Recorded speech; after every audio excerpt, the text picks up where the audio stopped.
Today we have Jude and to give us a presentation. So Jude is a senior in our AE school. He is a team lead in the Design Build Fly Club. He is currently working under Dr. Brian German on eVTOL research and looking forward to his graduate study. Okay, Jude, all yours. Hi, I'm Jude, and this presentation will be focusing on the design of the electrical topology for an eVTOL concept.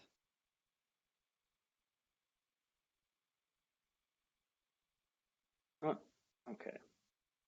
Having the same problem Mark had. All right, there we go. So the group of people that I'm working with, the group of researchers, we're working under Dr. German in collaboration with NASA to develop an electric vertical takeoff and landing design. The hope is that the design could potentially serve as, if built, as a full-scale test bed for things like studying control laws and other interesting research problems for eVTOL designs. Another interesting aspect is that a tilt rotor configuration presents interesting trim and transition problems that are also interesting research questions. For the concepts that we considered, we based our concepts around modifying the BD Corp BD6 kit aircraft, because building off of a kit aircraft would make it cheaper to build and faster to build, which are clear advantages. So from those different concepts based off of the BD6, we selected an 8-rotor configuration with 4 tilting rotors, because this gives us a balance between reliability and complexity. Having more rotors means that the aircraft will be more reliable, because a failure in any one of the rotors has a lower impact overall. But more rotors does add increased complexity and weight to the system. Another interesting aspect is about building around the BD6 and placing the rotors on sponsons on the wing. Is building rotors around the wing means that more than 8 rotors, you actually start to lose disk area when more rotors are added. That's another reason why the 8-rotor configuration was selected. The 4 tilting rotors, in addition to giving us the interesting trim and transition problems that we wanted to investigate, also saves weight and drag by using rotors for both hover and forward flight. Once that initial sizing and configuration selection was done, we could then begin sizing our powertrain, deciding on batteries and motors. And after those selections, we settled on having 8 61.6 volt P62 batteries for its the voltage was sized and also the current draw and what it was capable of. And so once the batteries were selected, we then went on to try to actually design the overall powertrain electrical topology. And the key considerations for that topology design are considering specific failure cases and the impact on the circuits and the resulting flight characteristics of the aircraft, and also potential failure propagation. And then the third aspect, which is also important, is the weight of the overall electrical system. As our design progressed, we realized it was going to be very important for us to reduce the weight in order to make sure that the design actually closes. So as I said, as we progressed with design, reducing weight became a very high priority. And because of that, we performed a trade study on the voltage that the motors see and the wire weight of the wires supplying power to those motors. And we actually found that the wire weight would rise by up to 60% when voltage was halved. And so that reality is a reason why in the design process, we began to lean towards a higher voltage system. And so in our ideation of different powertrain topologies, we wanted to make sure there was kind of a shorthand way so that we could quickly communicate with one another our ideas and quickly evaluate. And so this is the representation that we came up with. So essentially, components that are connected directly are components that are in series, and if they're connected by an offset line, then they're in parallel. So you can see that the top topology here has all the components in parallel. The 2 batteries and 2 motors are all in parallel with one another, whereas the topology on the bottom has the 2 batteries in series and the 2 motors in parallel. So this is just a representation to keep in mind as I go through some of the topologies that we came up with. So probably the simplest topology to consider is one with 8 independent circuits for the 8 batteries and 8 motors. The advantages of this are, first of all, the fact that if a failure were to propagate in one of these circuits, it would only result in the loss of at most one battery and one motor. But the downsides to this are, one, the fact that you would have uneven power draw from the batteries because you have four rotors that are working in both hover and in cruise. And also we have, as we discussed before, a lower voltage system that would result in higher wire weight. So in order to address the wire weight concern, you could have the batteries in series. And so this is a topology on the right here with batteries and motors in series in pairs of two. So we have four separate circuits, each having two batteries and two motors. Now the clear downside here is the fact that a failure in any one of those four components, battery, inverter, or the other battery inverter, would result in loss of the circuit completely. And that's obviously not ideal. So in order to address that and make the circuits more robust in terms of handling the failure of one component, a potential solution is to put some of those components in parallel. And so that's where we come to this half parallel topology, which has two separate circuits, each with four batteries and four motors, with all the batteries and motors in parallel. The advantages here are, as I discussed, more robustness in the face of the failure of one component, and also the fact that you would have more even power draw from the batteries. Now, the downside is that if failure were to propagate throughout a circuit, you would actually lose half of the batteries and half of the motors on the plane, which would be a dangerous failure case. And so in order to address that dangerous failure case, a potential solution would be the quarter parallel topology, where you have four circuits with two batteries and two motors in parallel. Now, the advantage here is that you have any one failure in an inverter or in a battery would not result in losing a circuit, which is advantageous.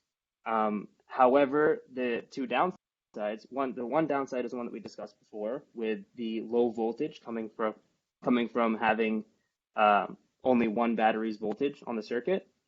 But the other downside is the fact that if failure were to propagate throughout one of these circuits, then you would have two motors down.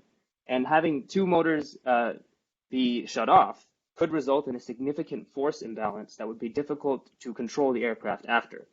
And that's why we turn towards topologies that were diagonal symmetric.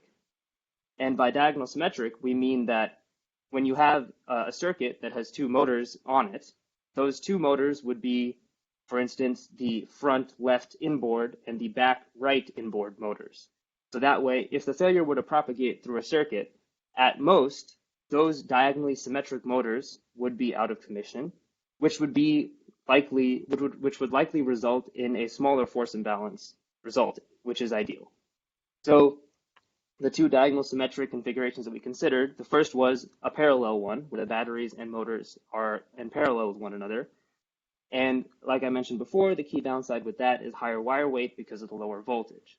And so in order to kind of achieve a best of both worlds solution, we look towards a combination series parallel diagonal symmetric solution, where the batteries are in series to achieve a higher voltage on the circuit, thereby achieving lower wire weight, but the inverters going to the motors are in parallel, which achieves robustness in the face of the failure of one of the motors does not necessarily take out the entire circuit. And so for those reasons that I mentioned, we actually chose the diagonal symmetric series parallel combination.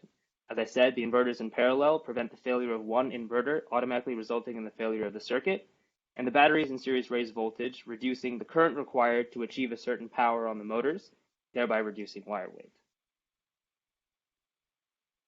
So once we chose the powertrain topology, the next aspect was to select flight actuators for the ailerons, flaps, etc., that enable redundancy and operation in failure cases, in the same way that we considered failure cases for the powertrain topology. In the same way, we wanted to make sure that we considered failure cases in the selection and design of the actuators.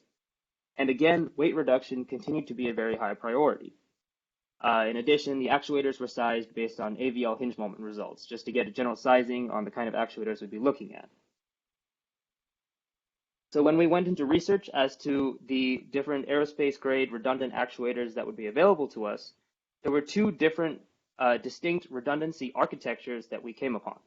On the left here is the redundancy architecture of the servos from the Volts company, and on the right are the redundancy architecture from servos from the Pegasus company. And both of these companies and both of these actuators provide redundant motors, redundant power, redundant signal, and redundant control units And they also both have 2 out of 3 voting position feedback, which is extremely valuable for making sure that you're having valid feedback from the motors at all times. But the key difference between the two is the fact that the volt servos have 2 always on, always active motors acting in tandem to generate the maximum rated torque of the servo. In the case of a failure in one of the motors, that failed motor is back driven by the other motor, resulting in a degrading of the maximum rated torque in the case of a failure. In the case of the Pegasus servos, there is always one motor active and one motor inert at all times. And that active motor provides the maximum rated torque for the servo. And in the case of the failure, that motor is made inert, the other made active. And again, we have one motor active and the other inert. And so what that means is that in the case of a failure, there's no loss in the maximum rated torque, but you do have the weight penalty of an inert motor at all times. So in the end, we selected the architecture with the 2 always active motors and redundant power coming to each motor. In the event of, with redundant power coming to each motor, then if you design the power coming to it in such a way that 2 independent circuits are providing that redundant power to each motor, then the failure of any one circuit would not result in a loss of any actuation or in the degrading of the maximum rated torque. In addition, this servo provides lower weight in comparison to the Pegasus servos to achieve comparable torque during standard operation, as long as we can accept lower torque under a failure condition. And since saving weight was a significant priority for us, we accepted that lower torque under a failure condition.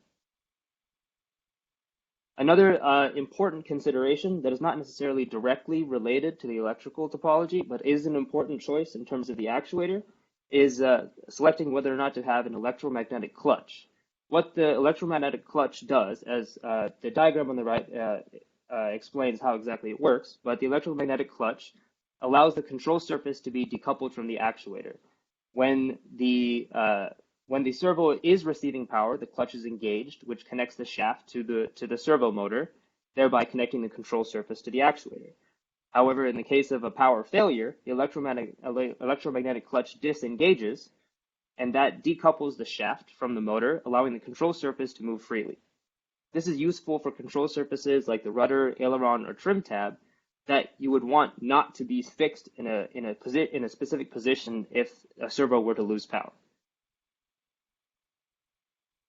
Once the actuators were chosen and the powertrain topology was also selected, the next step was to include the actuators in the overall electrical topology of the aircraft in such a way that leverages the redundancy capabilities of the actuator. In order to do that, as I mentioned before, the way to do that is to have 2 independent circuits be supplying the redundant power to both of the motors of the servos. And so you can see that happening here in this diagram. If you look at the top one, we have the pair of circuits powering the ailerons.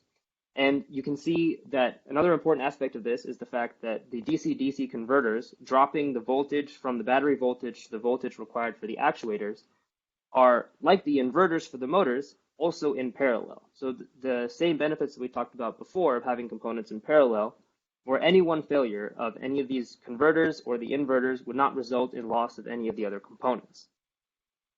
If you look at the bottom pair of circuits here, these are the ones that power the flaps and the tail actuators.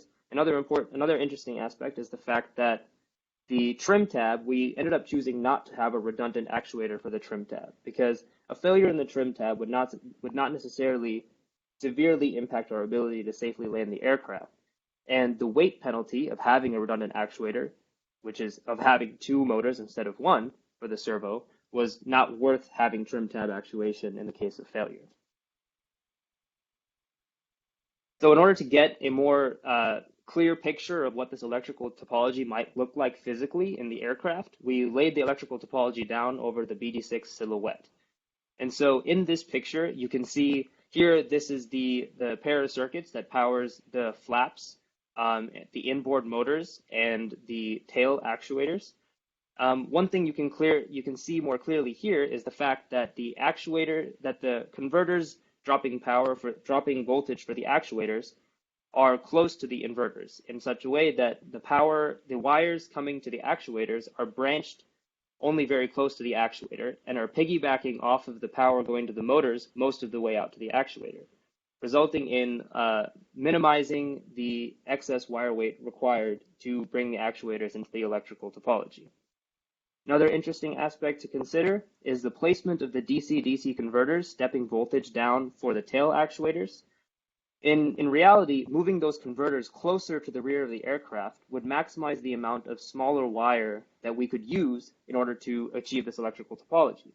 However, moving the DC-DC converters to the back of the aircraft could have adverse impacts on center of gravity location and could also present structural concerns in terms of the fact that the tail is not built to house payload, whereas the central portion of the fuselage, where the rest of the electrical components are stored, is built to house those kinds of things. And so that's a trade-off that we haven't exactly decided on yet, but those are the different considerations that we would have in that choice. And this here is the pair of circuits that powers the ailerons. You can see the aileron actuators and the outboard motors. The key difference between what you see here and what we would actually do is the fact that the way that the circuit is represented here does not represent the diagonal symmetry, but what we would actually have is that the two motors that are on the same circuit, one would be the outboard left front and one would be the outboard right back. So looking at the electrical topology that we chose, we can clearly see a reflection of the emphasis on redundancy and safety that we had throughout the design process in both the selection of the powertrain topology and in the selection of the actuators.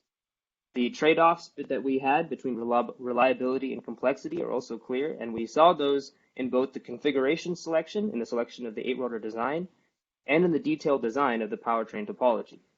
Further, we also saw trade-offs between reliability and weight that played out in both the selection of powertrain topology and in the selection of flight actuators. I would like to acknowledge Dr. Brian German, my research advisor, and the other students working under Dr. German, especially Varinci and Daniel, who worked with me a lot on the electrical topology. And Daniel was actually the one who developed the shorthand that we use to represent powertrain topologies. And so I'll open it up to questions now. Okay, Jude, thank you very much. Lots of detailed information. So I learned a lot. Good job. Thank you. Any questions from the audience?